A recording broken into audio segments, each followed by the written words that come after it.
क्या कारण था रावण की कैद में सीता माता जिस वृक्ष के नीचे बैठती हैं, वहाँ वे अपने हाथ में घास का तिनका लेकर रखती हैं। जब भी रावण वहाँ आता है, माता सीता उस तिनके को उठा लेती हैं। आइए इससे जुड़ी पौराणिक कथा को जानते हैं। रावण जब माँ सीता का हरण करके लंका ले गया, तब लंका में सीता जी वट वृक्ष के नीचे बैठकर चिंतन करने लगी। रावण बार बार आकर माँ सीता को धमकाता था, लेकिन माँ सीता कुछ नहीं बोलती थी। यहाँ तक कि रावण ने श्री राम जी के वेशभूषा में आकर माँ सीता जी को भ्रमित करने की कोशिश की, लेकिन फिर भी सफल नहीं हुआ।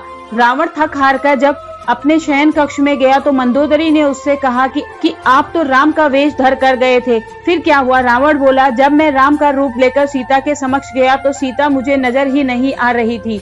रावण अपनी समस्त ताकत लगा चुका था, लेकिन जिस जगत जननी माँ को आज तक कोई नहीं समझ सका, उन्हें रावण भी कैसे समझ पाता। रावण एक बार फिर आया और बोला, मैं तुमसे सीधे सीधे संवाद करता हूँ, लेकिन तुम कैसी नारी हो कि मेरे आते ही घास का तिनका उठाकर उसे घूर घूर कर देखने लगती हो। रावण के इस प्रश्न को सुनकर माँ सीता जी बिल्कुल चुप हो गई और उनकी आंखों से आंसुओं की धार बह पड़ी। इसकी सबसे बड़ी वजह थी कि जब श्री राम जी का विवाह माँ सीता जी से हुआ था, तब सीता जी का बड़े आदर सत्कार के साथ गृह प्रवेश भी हुआ। बहुत उत्सव मनाया गया। प्रथम अनुसार नव वधू विवाह के पश्चात जब ससुराल आती है तो उसके हाथ से कुछ मीठा पकवान बनाया जाता है, ताकि जीवन भर घर में मिठास बनी रहे। इसीलिए माँ सीता जी ने उस दिन अपने हाथों से घर पर खीर बनवाई और समस्त परिवार राजा दशरथ एवं तीनों रानियां सहित चारों भाइयों और ऋषि संत भी भोजन पर आमंत्रित थे। माँ सीता ने सभी को खीर परोसना शुरू किया और भोजन शुरू होने ही वाला था कि एक जोर का हवा का झोंका आया। सभी ने अपनी समस्त पत्तलें संभाली। सीता जी बड़े गौर से सब देख रही थी। ठीक उसी समय राजा दशरथ जी की खीर में एक छोटा सा घास का तिनका गिर गया, जिसे माँ सीता जी ने देख लिया,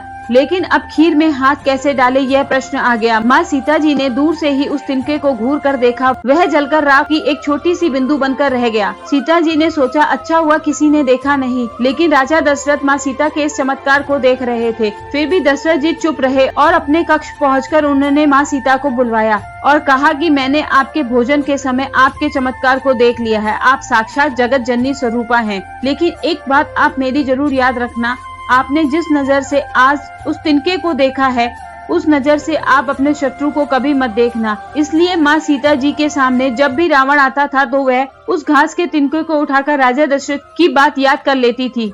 अगर माता सीता जी चाहती तो रावण को उस जगह पर ही राख कर सकती थी, लेकिन राजा दशरथ को दिए गए वचन एवं भगवान श्री राम को रावण वध का श्रेय दिलाने हेतु वह शांत रही। ऐसी विशाल हृदया थी हमारी जानकी माता।